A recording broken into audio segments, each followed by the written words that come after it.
Looking at this strategy today, we know now that the conceptual plan is fundamentally flawed.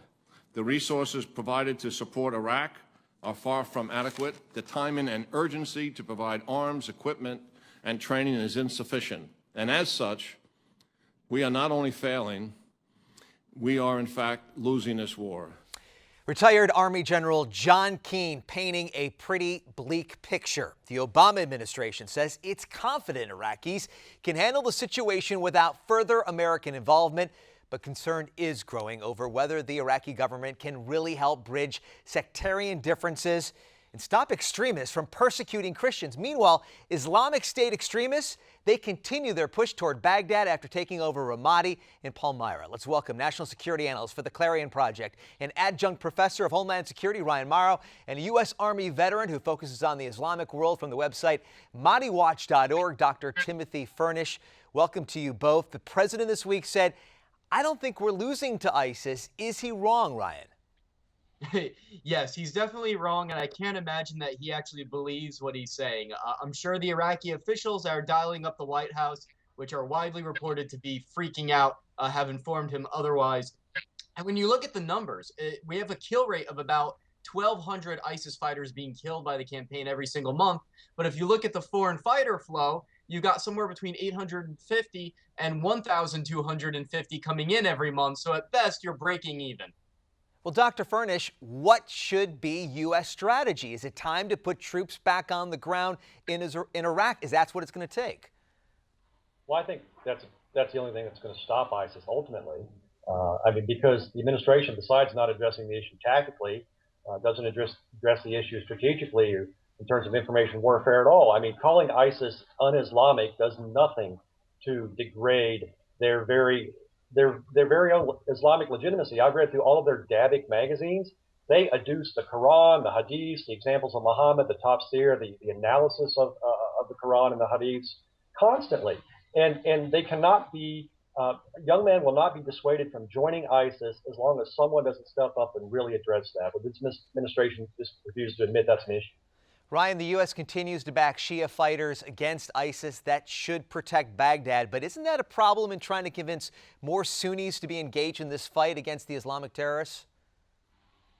Right. Our anti-ISIS strategy requires an anti-Iran strategy, and that's really the fundamental flaw. In the past, when we've said to the Iraqis, we're not going to act as the Air Force for Iranian proxies, so you have to choose us or choose them, they've chosen us. And so it's time to do that again. Luckily, the Obama administration in recent days has signaled that they are going to reverse course and start directly arming the Sunni tribes who have fought alongside American soldiers in the past. They've been asking for American aid for months, and I'm glad that we're finally doing it. But now you already have ISIS in control of Ramadi, the capital of Anbar province. So things are going to be much more difficult now that we've waited so long. Dr. Furnish, it looks like ISIS is gaining a foothold across the globe. How much of this is now becoming a global problem beyond just a Middle Eastern problem? Well, look at the list of State Department transnational terrorist groups. 2/3 of them are Islamic in ideology, motivations, and goals. ISIS may be somewhat unique in terms of their willingness to behead people and their brutality, but their ideology is not unique. It's common to most of the world's terrorist groups, most of which are Sunni, and it's also common in many ways to, for instance, the official ideology of Saudi Arabia, which is Wahhabi Islam, which differs very little, in fact, in terms of Islamic content from that of ISIS. So as long as that's the case, and it is, this is why it has appealed to so many across the planet. Ryan, what can Republican leaders do to put pressure on the president and really get the information out there to make what's known right now after what happened in Ramadi?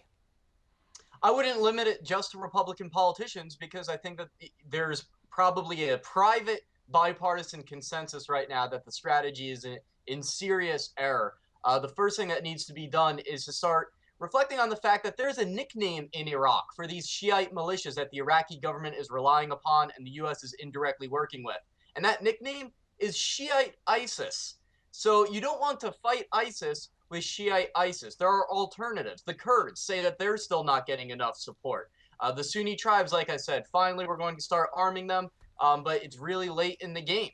The Christians who are starting to defend themselves. Why are we discriminating against them? Why is it that the Kurds and the Sunni tribes are suitable partners, but the Christians are not. Dr. Furnish, you got like 20 seconds. What is your recommendation right now? What should we be doing? Well, I'm not sure I have a recommendation, but I'm not as optimistic as Mr. Mauro. I think the territorial integrity of Iraq is a foregone conclusion, and I think that the same thing is pretty much true of Syria. And I don't see ISIS being stopped by the countries in the region without U.S. boots on the ground. You know, we've been spending a lot of time in this country talking about what we should have done in 2003. Looks like now we need to address what moving forward, what we can do in 2015. I want to thank Ryan Mauro and Dr. Timothy Furnish for appearing on Newsmax TV. Great insight into what is really a terrible problem. We're going to have much more. Keep it right here.